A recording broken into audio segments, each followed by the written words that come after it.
Before I put the front wheel back on and put the car on the ground, let me just say a word about these brackets. These are Ed Uding's lower control arm reinforcing brackets. And what they do is they emulate a lower wishbone. See, this is an upper wishbone. And what these brackets do is they emulate a wishbone on the lower control arm. As built, our lower control arms do not have any engineering to prevent them from moving fore and aft, which is really unusual. All other car companies that had lower control arms had a triangulation, a thrust arm, to hold the lower control arm in position. And I mean, even Ford Motor Company did it on the F-Series pickup trucks, the two-wheel drive F-Series pickup trucks. If you look at a two-wheel drive twin I-beam suspension, you're going to see you got the I-beam, and then there's an arm coming off of the I-beam running over to the frame. They call it a radius arm. But what that third arm does is it holds the I-beam in position and prevents the I-beam from moving fore and aft. See, what happens? I don't know if you've ever noticed, but like a stock DeLorean, when you're driving down the highway, your steering wheel is going brr, brr, brr, brr, brr, brr, brr. Well, that's the lower control arm going brr, brr, brr, brr, brr, brr, brr. They're very wiggly. And where the rub really comes in is when you put the brakes on, because the whole lower control arm pitches rearward. And it's worse than that. You know, the pivot bolt holds the inner portion of the control arm still. All the movement's out here on the ball joint end. So not only does it move rearward, but it twists around itself. You know, my hand doesn't even move like that. You know, imagine a pivot bolt running through my fingernails. And then, you know, as I put the brakes on, it goes... And an owner named Raphael strapped a GoPro to his front end and then recorded himself driving around. And I've uploaded that to YouTube. I just captured the braking portions of it, because every time he puts the brakes on, you can see his lower control arms go... You know, and that's the reason they crack and break, is there's nothing to prevent them from moving like that. See, Lotus tried to use the sway bar to do double duty. They tried to use it as both a sway bar and a lower thrust arm, which is totally and completely 100% unsuitable for that task. And you don't have to take my word for it, you can take Lotus's word for it. Because starting in 1981, the same year that our cars hit the showroom, Lotus, on its own cars, started triangulating the lower control arm. If you look at a 1981 or later Lotus, an S3 or later Lotus, you're going to see two rods coming off of the lower control arm. The first rod is the sway bar, looks kind of like that. But there's a second rod coming off of the lower control arm that runs over to the front extension. Well, that second rod is the thrust arm. That is what is holding the lower control arm still. So it certainly appears that Lotus, while designing our front suspension, said, wait a minute, this ain't going to work. You know, we're going to have to add some thrust arms. And unfortunately, there's no real good way to put thrust arms on a DeLorean control arm.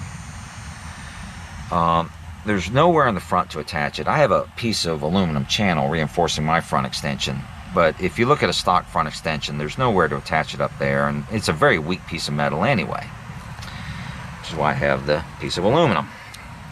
And then of course in the rear, our frame is angling away from the shock tower, so there's no real good way of putting a thrust arm.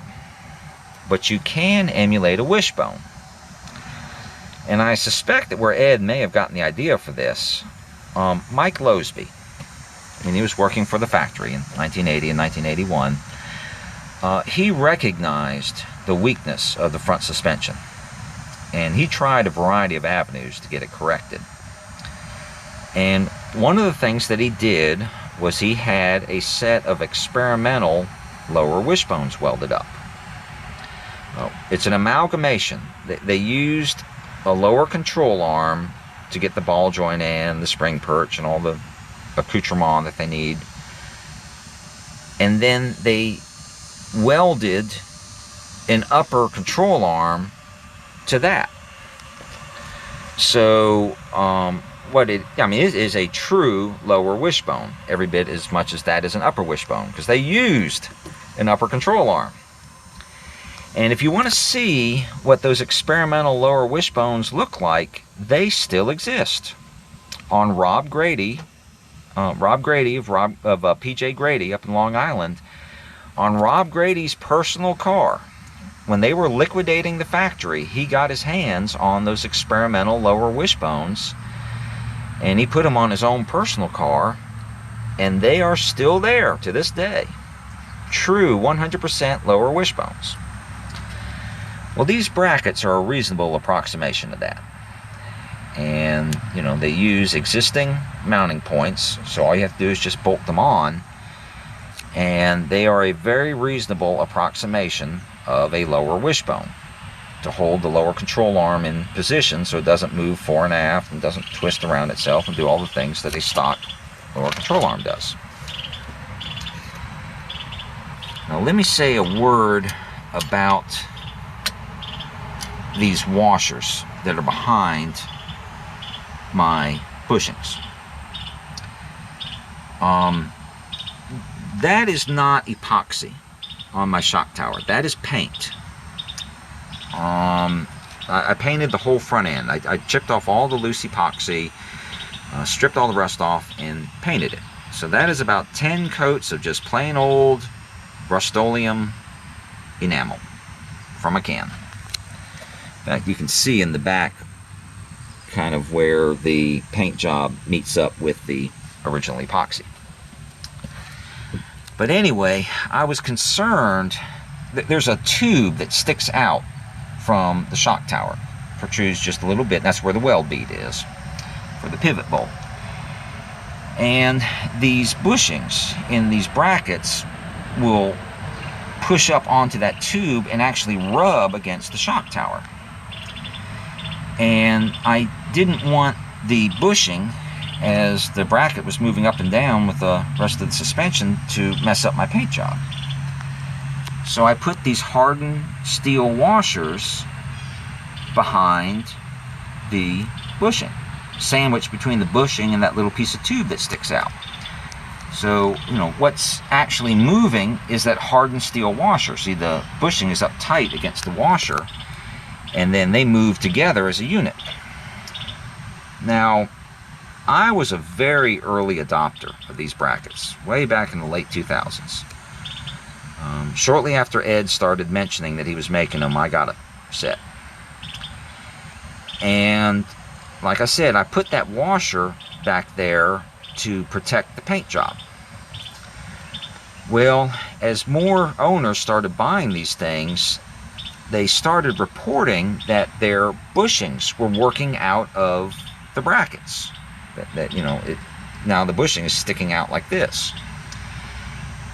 And I came out and I looked at mine, and mine, are fine. They're not doing anything. They're just sitting there. So I said, wait a minute.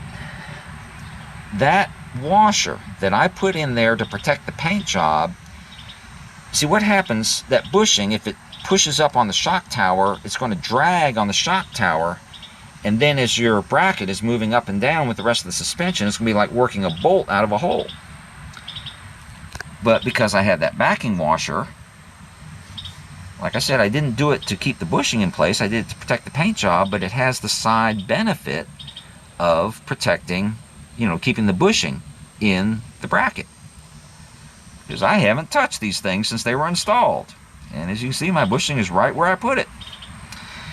So, or right where Ed put it. So I started telling people, I said, I think you're going to have to put some backing washers. And they can't be a flimsy washer. That is an alloy steel washer, big thick alloy steel washer, because you have a lot of stress pushing on it. And I've seen where people put a little thin washer in there and it ends up folding back on itself.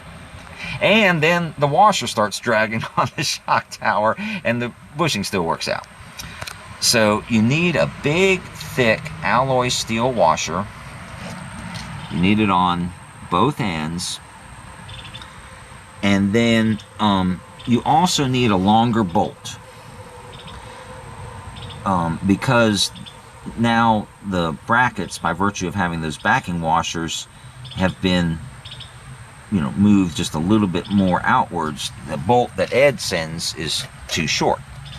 So you need a little bit longer bolt, and you need the backing washers, but then those will hold, those will keep the bushing and the bracket moving together as a unit. So as the bracket moves up and down, that bushing doesn't work its way out. And then that's just the shock absorber. And because the bracket moves with the lower control arm, they move together as a unit. You don't need the backing washer where the shock absorber mounts. You only need it where the pivot is.